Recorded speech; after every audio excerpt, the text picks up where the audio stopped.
Rex Orange County is chill pop. We'll park that for now. I'm not sure what genre he is, to be honest. But anyway, he has been seeing quite a rise over the past few years due to, I guess, social media and just generally having a vibe, a sound that appeals to quite a wide demographic, to be fair. You do tend to see people sharing snippets on Instagram and, you know, you'll see the song playing and it's always Rex Orange County.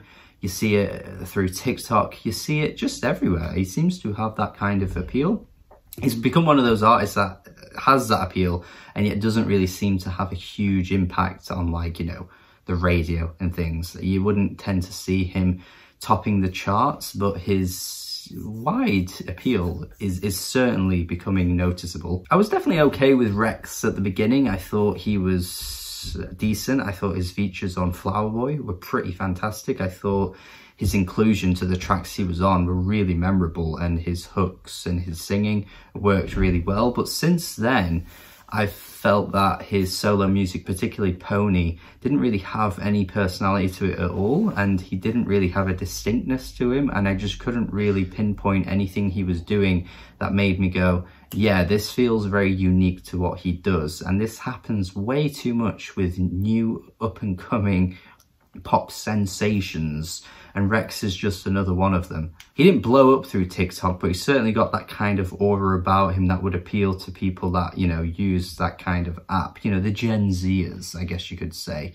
And I am becoming more and more removed from that generation as I gracefully age. And I just think there's a lot of the newer sort of appealing to teen artists that I'm struggling more and more with, and Rex might be up there. This new album, once again, to me is just bad. He's ranging from lacking in any personality whatsoever and then just making some really cheesy songs that are about romance that feel like anyone could have wrote it. Which, believe it or not, I've become more forgiving of over time. I don't think I've been anywhere near as harsh on lyrics these days as when I initially started out doing this and I initially started getting into music.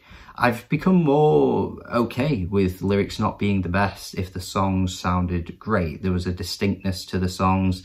You're selling it with your personality through your vocals. You know, Dora Jar, good example of that recently. Not the most original lyricist, but she's making really good music, and I'm okay with the lyrics not always being, you know, artistic levels of poetry. It doesn't need to be like that, and I've learned that over time, and I'm glad I have, because I think it's silly to treat lyrics like that with every artist.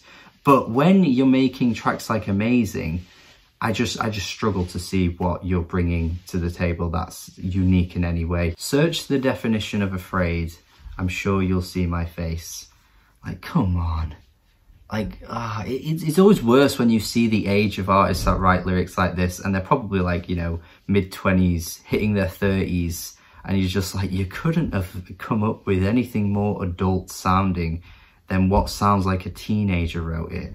Like, come on. One in a Million's the exact same song. They come next to one another and they're just about the same thing. You're one in a million. Every time I see you, you're just amazing. There's so much beauty in you. You're perfect. It's nice, but it's just like, ooh. And also, why didn't you write anything more unique? It might be personal to you, but just as a general rule, you want to try and avoid as many cliches as you can, because what are you bringing to the table if all you're doing is writing in cliches? The answer to that question, I don't know, with this guy, because the music itself just sounds really casual. There's really nothing driving the songs.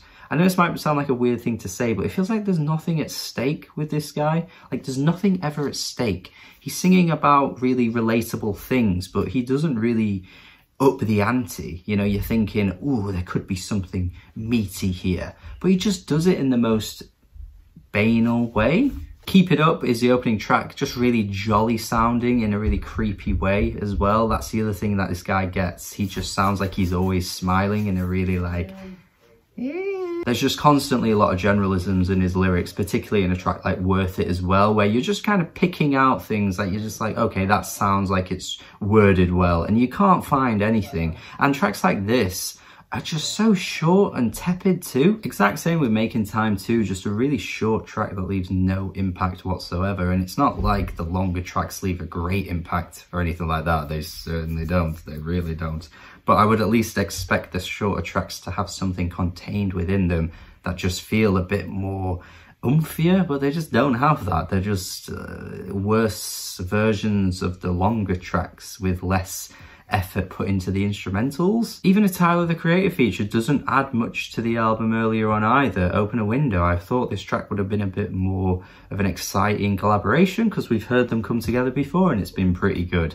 But it just wasn't really anything interesting at all. Tyler feels like he's just kind of doing a by the numbers sort of verse, really, not really adding a great deal, and just feels very typical of what we've heard from him in the past. Even the instrumental itself feels like, you know, a B-side version of something that would have come from Flower Boy. And speaking of Tyler, the influence of cheap-ass synths come through a la bloody Igor, which I know a lot of people liked Igor, but, you know, I'm not really a fan of that one. Sorry, but yeah, If You Want It is the track, and Jesus Christ, this sounds cheap. This to me sounds like what Sam Gellaitry would have sounded like if his transition into pop music sounded shite. And add a bit of the, you know, Toro y Moi in there for the chill wave vibe coming through. Just a nothingness song with really weak synths. Honestly, man, some of these instrumentals, like the effort put into them, I don't know where the effort is. 7 AM, the orchestral swells on that track, an insult to strings, an insult to the beauty of lavishness that these kinds of tracks should have. It's an insult. It doesn't have any of that. It's like a friggin' Kids Bop version of what a song like this should sound like. It's just an insult, man. What is this guy doing? The Shade is another example of how his approach to writing about love is just so ordinary and so painfully plain. I've never heard love songs that just sound like someone else wrote it for you and you couldn't really be asked to put in any effort, so you just sung the lyrics that were there in front of you. That's what these songs sound like, man. And the irony of the final track and the entire album as a whole being called Who Cares? Well, my friend, I don't even know if you care with the effort you're putting into these instrumentals. There's just no meat to the bone at all. And this track right here, oh my God, the way he keeps saying who cares, who cares, who cares over and over again. I'm just there like, you're really selling it to me, man, because I don't even know if you care. I just don't know where this album lands on an appeal level, on a genre level, to be honest. It's like easy listening in the modern day, you know, like a Lionel Richie from the 80s. It's like that, but you took it in the modern day, in the internet age, and you just got this nothingness of music that isn't catchy, by the way. It's not even remotely catchy. It's not really particularly vibey, and I feel like it's trying to do that at times. It all just comes across as really lazy and really slackerish and just nothing remotely individual coming through this album at all.